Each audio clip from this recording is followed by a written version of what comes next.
What here, and today I'm going to be ranking every main villain in Power Rangers because, god damn it, I feel like it. Anyway, so I loaded up this tier list. It's made by,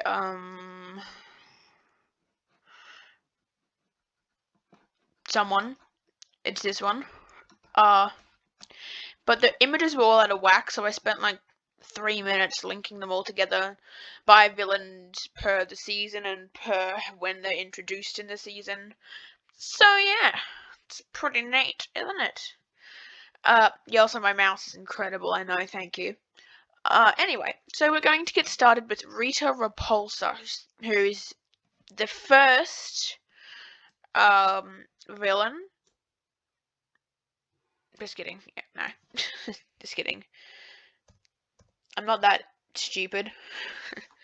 Rita, she's an A rank. Now, I'm not going to rate her S rank because she was really menacing, but at the end of most episodes, she's like, I got a headache. Wah. And it really just, it just made her a whole lot less threatening, really. Like, she wasn't scary at all. It was just hilarious how stupid she was. So, yeah, Rita's an A rank. Now, Lord Zed. That's an easy S rank. He was like Rita, but like even more menacing and scary, and he didn't have as many of those stupid you failed moments like Rita did. However, now okay, at the end of season 2, these two, Rita came back and those two got married. Zed became more of like a bumbling husband villain, and he was still scary, but it ruined him a little bit. So if there was like a tier up here, which there isn't, but he's like, when I put another villain in S rank, he's probably going to go towards the bottom of S rank. He's like an SA plus for me. Master Vile, Rita's dad, B. He's just sort of like she's just the dad. Like, he only sticks around for a few episodes, then he pops in on every now and then, but he's not really that big, and he's not really that memorable, like, at all. Anyway, King Mondo. For me, he's a high B, low A. Like, he's definitely better than King Vile. I put him as a high B. Now, the reason he's not as good as Rita or Zed is because he doesn't, just like Vile, he doesn't have that much of a personality. But the reason why he's a little higher than Vile is because he actually stuck around. And even though he did disappear for like a good few episodes towards the second half of the season because he got destroyed under like halfway through, which is ridiculous. That's another thing that brings him down, by the way. He was still there mostly, and he did get involved in fights with the Rangers a lot more than Zed, Rita, or Master Vile did. So yeah, high B. Queen Machina, on the other hand, there she goes, there she stays. She's King Mondo's wife, obviously, by the name Queen, and she does nothing throughout the entire series. I don't even know why they put her on this tier list. Even when King Mondo goes away, Rita and Zed shoot like this missile thing up to the Machine Empire, and since they suck at technology, it turned into a monster. And it took control of the Machine Empire for like 3 or 4 episodes, I think. Like, how horrible of a villain can you be if you let a missile take control of your empire while your husband's away? Like, okay. Divatox. Just kidding. She's an F. She's probably the worst villain. She isn't going unforgettable because don't worry. If you watched Power Rangers Turbo, you will remember her. But oh my god, she comes off as like Rita Light in her best moments, and a pathetic excuse for a villain at her worst. She's like, you know how I talked about how Rita had those I've got a headache moments? That's like Divatox, but all the time. Seriously. And what makes it worse is that she's the one that defeats the Power Rangers.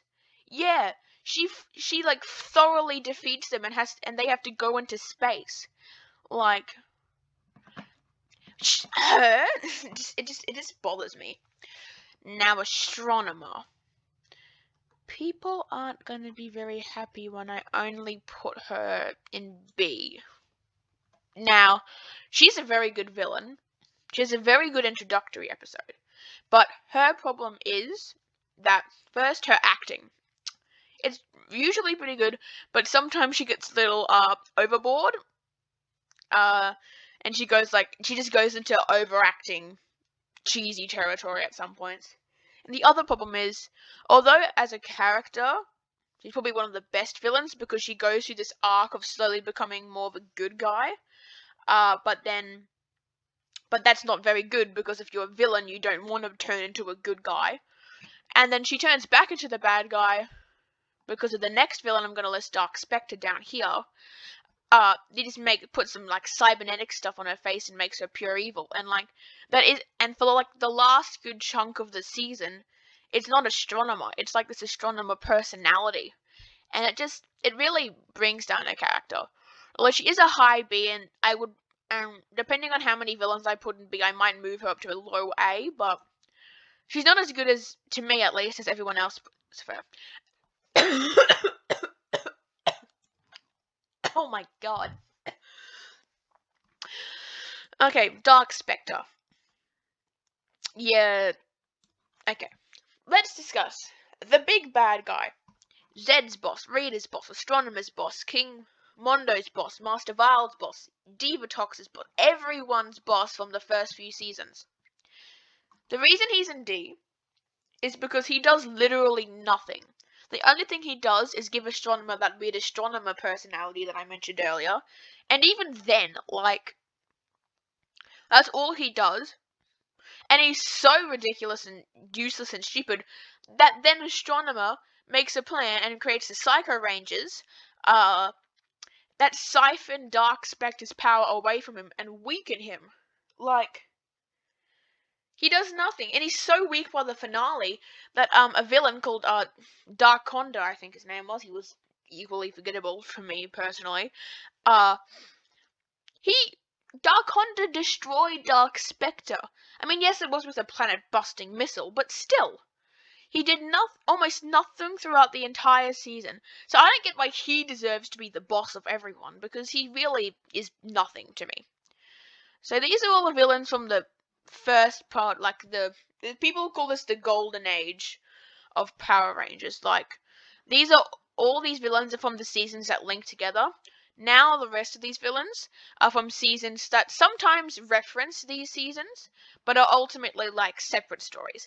First we'll get to Scorpius. Low C. If there was like a D plus C minus, he'd be somewhere around there. Because he's better than Dark Spectre, but he just doesn't do anything. He's immobile, so he just sits on a rock or a crate or whatever he has to sit on. And yeah, he is strong, like he beat the Rangers just using his tentacles. But this first confrontation with the Rangers, he's like nearly destroyed. Like, and he dies like halfway through the season, and he just doesn't really do anything. And when he dies, his daughter Trakina takes charge. And she's like astronomer levels, but I'm gonna put her a bit above astronomer. Again, people are gonna kill me in the comments. Just because she doesn't turn good. She's still evil. Even in her weaker moments, she's still evil.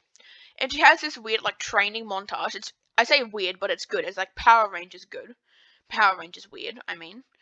But yeah, I think of her as astronomer, but better. Because she only had half a season. And she made a very similar impact to her.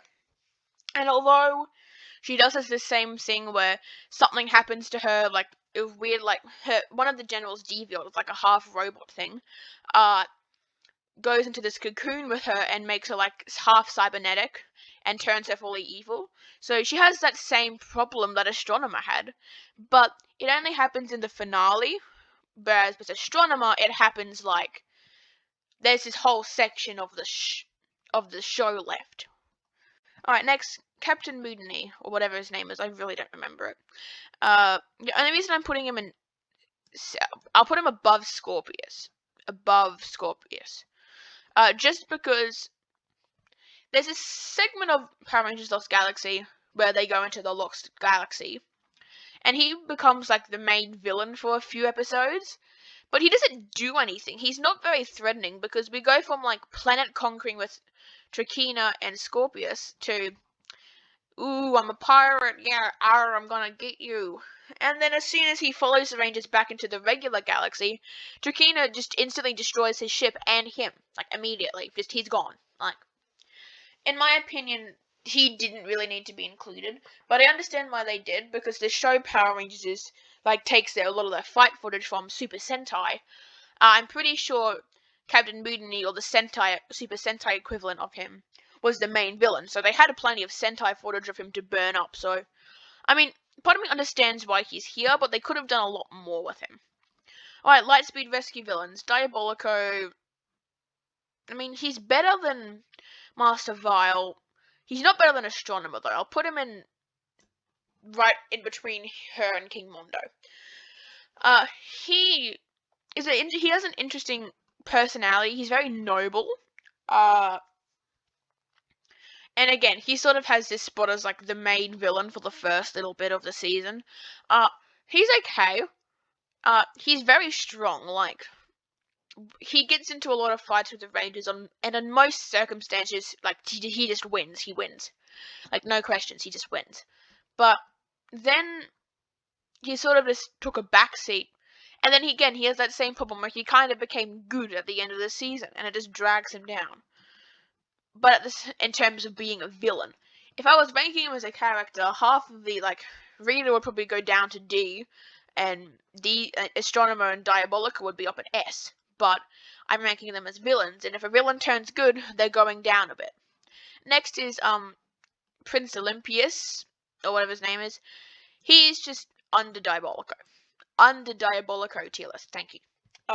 He's basically the same character, but he comes into play about halfway through the season, and then he sort of takes over from Diabolico, kind of.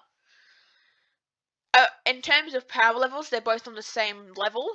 I don't know. Oh my god, I can't talk.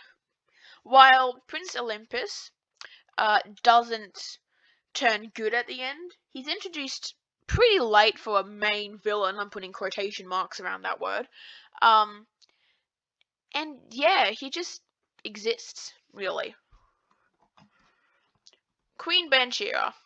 Yeah, she's like Scorpio. She's only there for about half the season. She's immobile for like the entirety of the show. Except for the finale, pretty much. And she's just not threatening, even when she comes out. Like, she can't act like an idiot. Like, she's just sacrificing all of her soldiers. But like Trakina did. But we have no reason to fear her. She's just, like, the picture of her here, this is what she's like for most of the season. She's a face on a floating rock that's telepathically communicating with Diabolico and Prince Olympus. Like, there's nothing special about her. There's no reason why she is like the big bad boss at the end. Rancic from Time Force. He's another S rank villain for me. He's really good. Like, he's a mutant, and Time Force takes place in the year 3000, where they've made some chemical or something that makes children and babies like genetically perfect. Like, they can't have diseases or impurities or anything. But from that, from the impurities, mutants were born, and Rancic sort of took his place as like the king of the mutants, kind of. Like, he doesn't fight for them. He sort of just he's the strongest, pretty much. He's pretty much the strongest mutant, and he uses them as his minions throughout the season. He's really his character's really nice. I like at the end. Now, this is one scenario where I think him turning good works for him as a villain, because it's not like he slowly is turning good. It's at the last minute where his daughter, Nadira, who he really loves, actually is like, no, don't do this. Like, seriously, don't. And then he sort of slows down. He's still evil, kind of, at the end, but he understands and he hands himself over. With that argument, he's probably like high A, low S. But for now, I feel comfortable putting him at S because he doesn't turn good till like the last 5 minutes of the finale, really. And up until then, he's like incredible. Anyway, next, Master Org. Low B. He's not for me, honestly. He has some really good backstory to him, but he's just there. And the fact that he's not even a real org, because he ate those seeds and he's still human, that kind of, like, it was weird for me. And then at the end, he's like, oh, I'm the bad guy now. And then he suddenly just destroyed all their powers and all their Zords and everything. I'm like, how are you so powerful? Like, in terms of power level, unless the Wild Force Rangers are just really weak, that would put him in his final form above, like, Lord Zed and everyone else in terms of power, which, like, no. Just no. And his character just isn't for me. I mean, he could go... Okay, actually, no. He'll go above Master Vile just because Master Vile stuck around for, like, 3-4 episodes and just buggered off. Okay, Lloyd... Okay, Lothar. He's one of those comedic villains.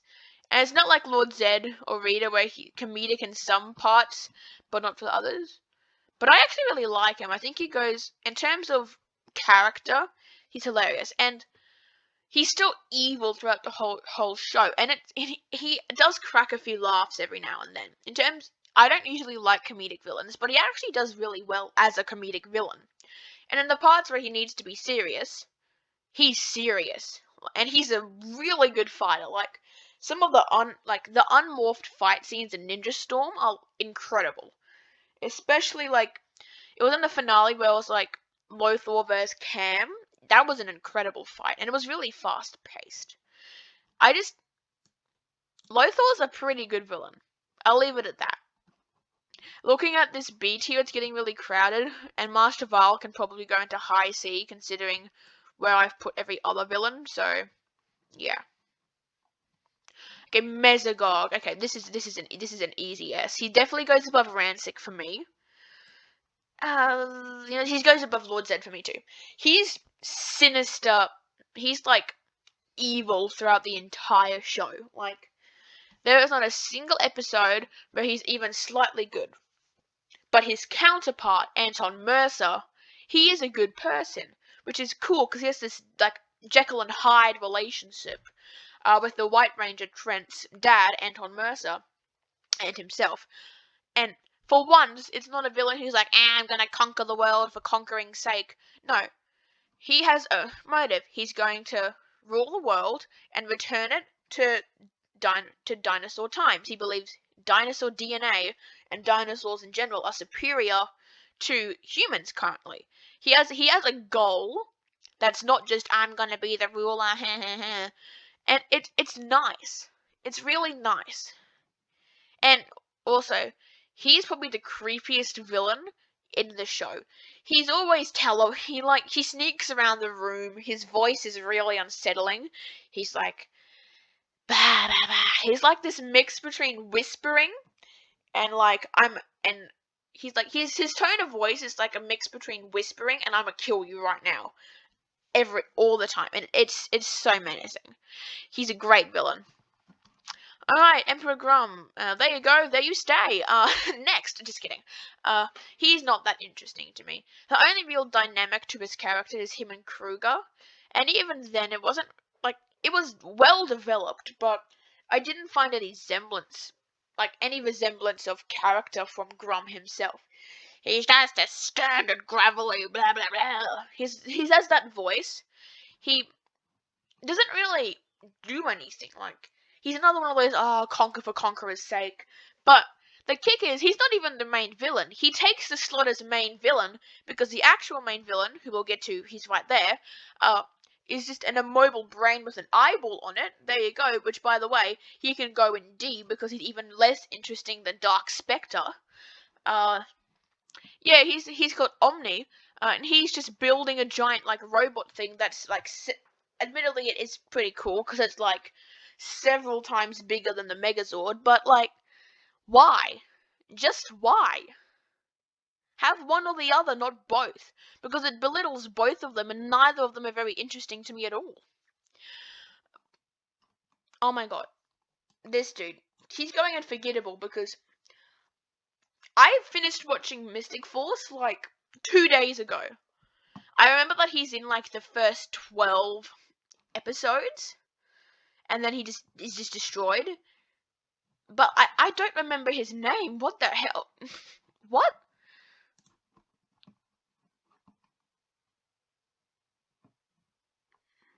Morticon. What do you mean Morticon? I don't remember that name being said once. What the hell? Well, okay, Morticon is so forgettable. He doesn't do anything, so he can go unforgettable with Queen Miss Machina over here. At least he did stuff, but he's just forgettable. Imperious. He's an A rank to me. He's just like, he's got this smug personality about him. He's like, I'm the best and I'm gonna prove it. And yeah, I will admit, the way he was defeated was a little anticlimactic. And along with the fact that he only stuck around for 11 episodes, which like, that's even less than Mr. Forgettable down here. So I feel like they could have really done a lot with him if he was just the main villain from the start. You know? And then they brought in like the 10 Terrors and this dude, the Master, who we've been building up to for the whole season. I'm not kidding you. This is the most boring final villain I think I've ever seen. For like 90% of the show, she's just stuck as this growling either. He just growls in submission or disapproval whenever he likes or doesn't like something. There's just no personality to him. And when he shows up in the finale, you're just like, so I'm supposed to be scared of this guy? Like, and the way he's defeated, oh, they just chock him full of a bunch of magic. Like,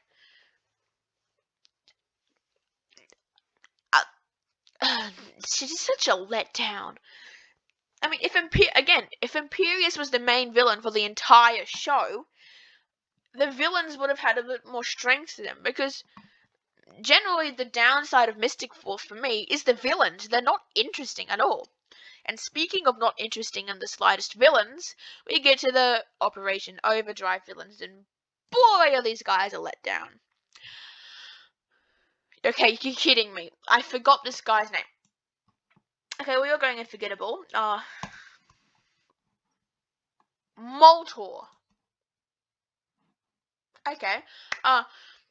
This is a faction-based season, so each of these villains operate like separately from each other. Out of the three of them, he's the least interesting. Like, he doesn't really do much at all, really.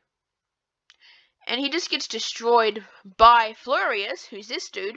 But by the way, he goes and he can go at the top here. He's not interesting either.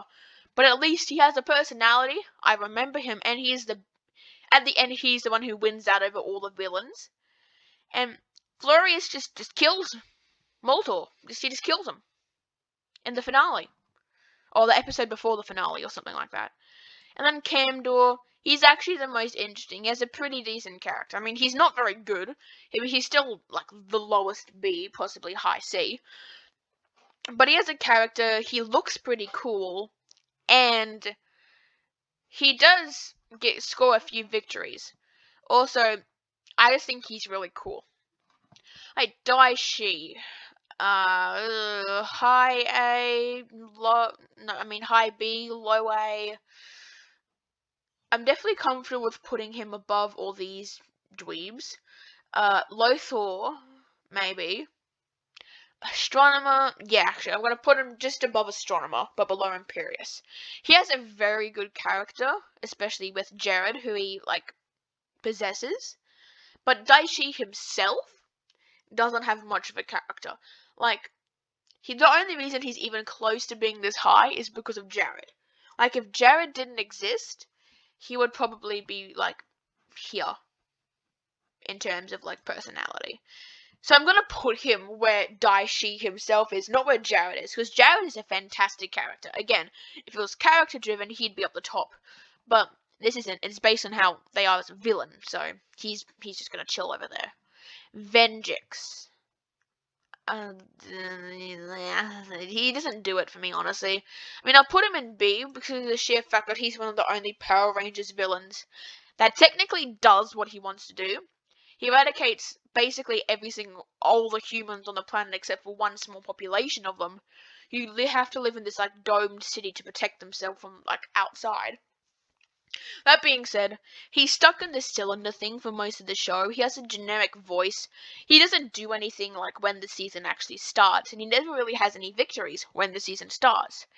I mean, he's a good character. He's a menacing villain, but I think the sheer fact that he actually accomplished what he wanted to, even though he couldn't hold on to that accomplishment for very long, still puts him up. And the twist that Dr. K made him was even better. So he's a high B for me. Now we're getting into the Neo Saban villains, which not many people like, but I actually don't mind some of them. Master Xandrid, he can go in high. He can be a high C. He's kind of like Rita Light again. He complains about his headache all the time, but at least he's menacing. He gets into a few conflicts with the villains. Not the villains, the Rangers. And he actually does, he's strong. Like, they basically have to use every single power and some new powers they have to make up on the spot just to beat him. And then they have to destroy every single one of their Megazords pretty much just to take him down. But the problem is, he does go away for like a few episodes, and when he does, one of the generals, Serrator, he takes his place as the lead villain, and he is such a good villain, and his plan is incredible. Why, again, like with Furious, why couldn't Serrator just be the main villain? And he's not even on this list because he only gets a few episodes and then he's gone. Okay, Rock. This might be an unpopular opinion, but he's going up in S. Mind you, he's at the bottom of S, but he's still going up in S. For me, especially since Megaforce and Super Megaforce are such horrible seasons, the fact that we have a villain this good, even though he's probably only about low B quality, the fact that he's in a season where everything else is horrible at best for me, just makes him so good. Every time he's on screen, he's so satisfying. Not to mention, his plans, most of them were pretty genius, especially his one in Super Megaforce. Like, have these powerful generals that if you manage to finally destroy them, they become a drill that will drill through the earth and destroy it. Get rid of the Silver Ranger to get rid of the Ranger's super modes, practically making them weaker, so it's easier for him to defeat them. It's just so genius. Everything about him is genius. On the other hand, his older brother, Prince Vikar, there was a voice crack, oh my god. He can go in deep. He's slightly better than Divatox for me, because he's another one of those whiny villains, but he is a little bit funnier. And he does get into two direct conflicts with the Rangers. One where he just stands behind his guards and doesn't do anything, but the other time he actually does get into a fight with them in his Megazord, and while at the end of that episode he's eventually defeated, at least he does something, which is more than I can say about T-Rex. Another example of the Master. Emperor Mavro shows up in the last 3 episodes, and he's the guy we've been building up to for 2 years worth of Power Ranger seasons. He's the big bad of the Armada, and again, he doesn't do anything. He just sits there on his throne. Like, I swear to God, they reused this shot for every single scene of him, because it's just the same scene, him sitting on his chair, whining about how his minions aren't killing the Rangers fast enough and all that. He's just not interesting at all. I mean, I will give him this, he's strong, but every final villain is strong. If the only thing going for you is that you're strong, then you're not a good villain. Sledge, on the other hand, manages to be strong, but also be a good villain. I'm putting him in high B. Just because there is some charming things about him. He's pretty funny. He is strong. He's menacing. And he just has this personality about him. It's just like, he's basically what we would have gotten if we had the husband character that Zed was for the entire season, but not as good, admittedly, because Sledge he's nowhere near A or S level tier in terms of villains, but he is still good. Snide, on the other hand, he's just overshadowed by Heckle. He goes above King Mondo. I put him just slightly above Lothar. Heckle, who isn't on this list because he does turn good. When Heckle is a villain, and when Snide is a villain, every time Heckle's on screen, I'm engaged. Every time he's on screen, I tune out. Because he's just a brute. Heckle's the brains, he's the brawn. That's what it is. So there's not really much. Actually, I'm going to put him a bit below Lothar. Yeah. I'm happy with that. Galvanax. He can go high B, maybe low C. He's like Emperor Grom, but even worse. Like, he's an intergalactic conqueror. There's nothing going for him really, except for the fact that he's strong. And that's, like, no, that's not a good villain. Anyway, Madame Odious, she can go in low C.